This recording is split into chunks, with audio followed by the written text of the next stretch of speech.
Never criticize, condemn, or complain.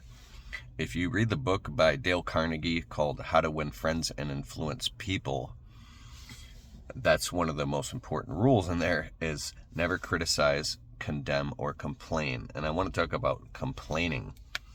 So we all go through things that we want to vent or complain about.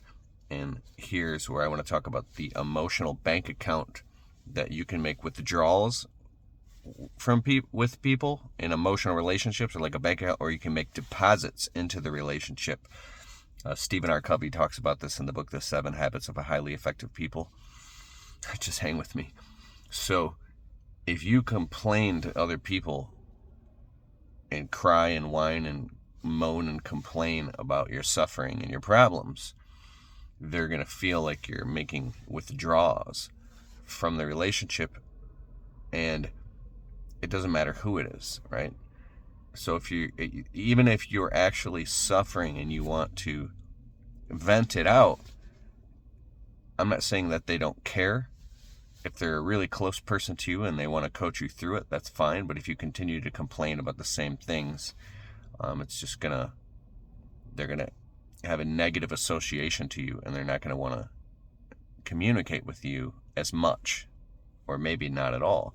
You actually might become the toxic person that they don't want to talk to anymore, and you don't know why. Because the human race has this interesting set of unconscious, unspoken, genetic, dynamic rules that it's survival of the fittest, and pull yourself up by your bootstraps and get out there and get after it. You're only allowed to complain or cry about something for so long, and you're going to have to keep striving.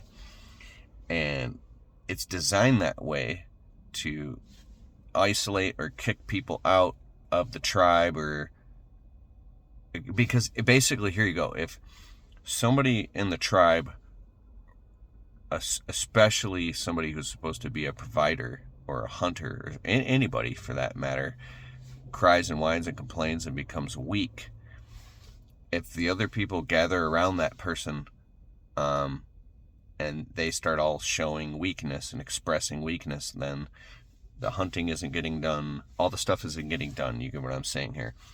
And then the whole tribe can literally just die and perish, right?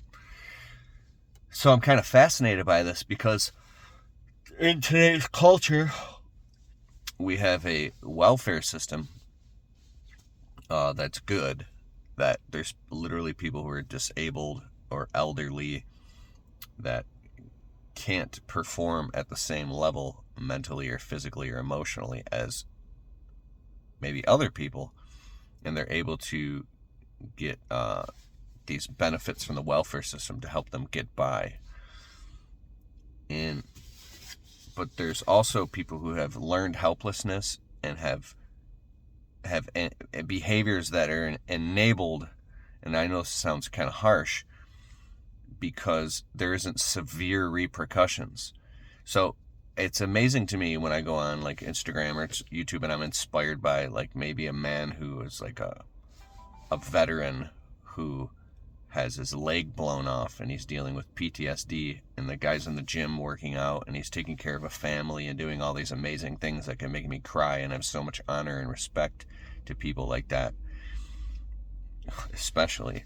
Or somebody who does have some type of, like, you'll see somebody who has a mental disability and they're running in a race, or they're making dinner for their entire family, and it can make you cry, because these people, I'm not saying they don't have weak moments in this moment on social media, you're just seeing a highlight reel of maybe somebody who has a strong moment.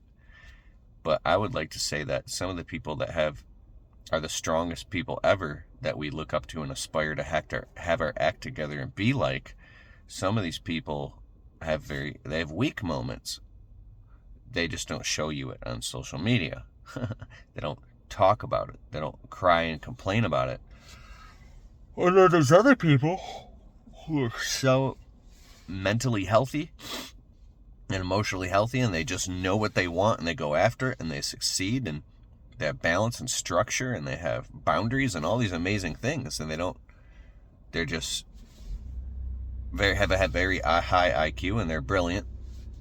And then there's people who have a high IQ and they're brilliant, and they're very emotionally self-regulated, and they're poor and broke, and bad things happen, or unfortunate things happen one after another, and their life is a living hell. And it can make you ask higher questions about faith, or about, is this meant to be a learning lesson? Is this evolution? One thing that I do know is that the law of entropy is real. If you don't use it, you lose it. If you look at any, city that's been abandoned, or look at a movie, weeds overtake all the buildings and everything grows, which is nature. Things fall apart and crumble. If you don't face your problems and you lay around on the couch and in depression, you become a couch potato and you can lose everything. So at some point you have to get so sick and tired of your own negative crap that you get a plan and a structure together, and you say, that's it.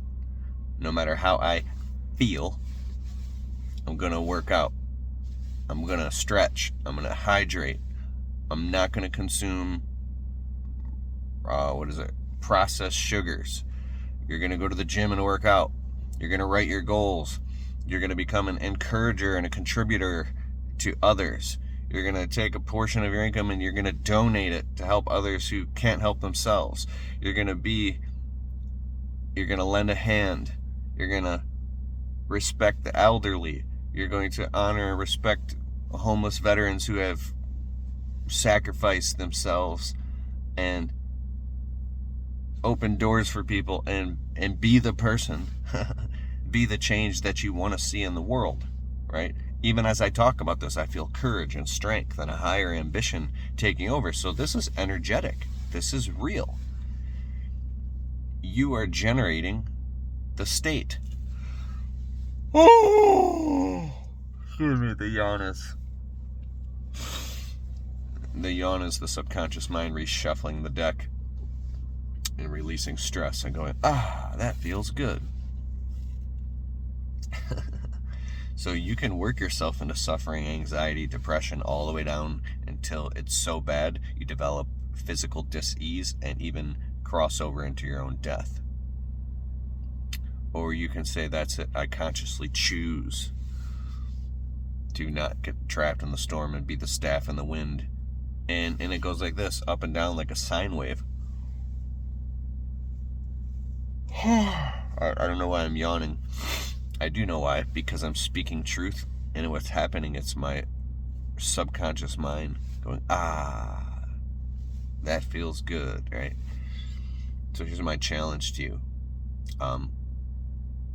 Unless you actually really need to vent, don't whine and bitch and complain to other people about your problems. Don't be an energy vampire. Build and encourage other people and lift them up, and be that strong person. And if you say, you don't understand, my dad or my mom is a toxic energy vampire psychopath, and I totally get stuff like that. I get what you're saying. Or my spouse is a psycho and they hit me over the head with a frying pan and they're a drug addict. Yeah.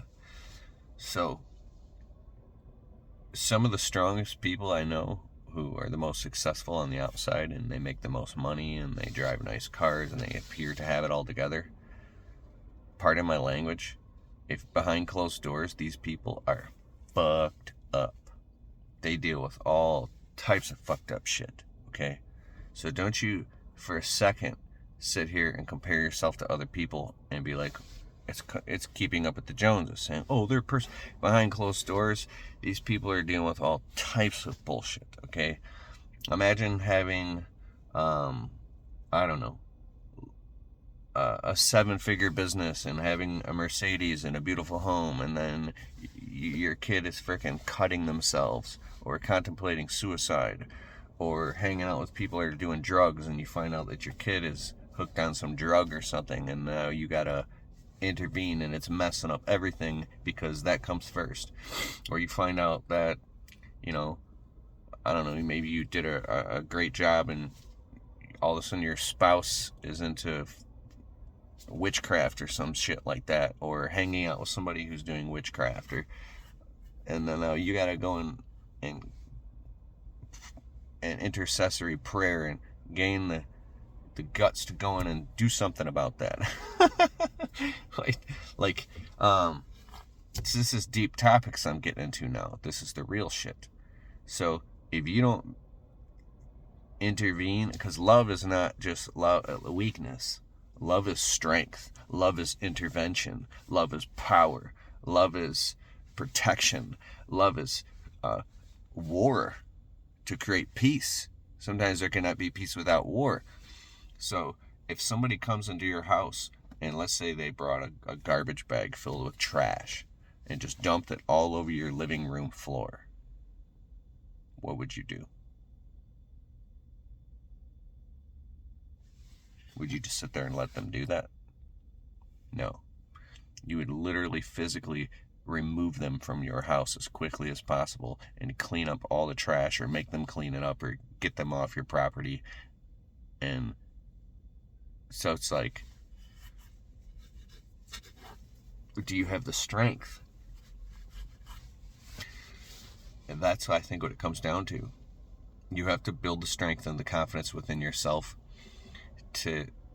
from a place of connectedness and love, to stand up for other people, to believe in other people and see the greatest potentiality in them and stand up for that and say, whoa, I simply love you too much to watch you sit here and suffer. Hey, what about that dream you have, that passion, that hobby, that side hustle?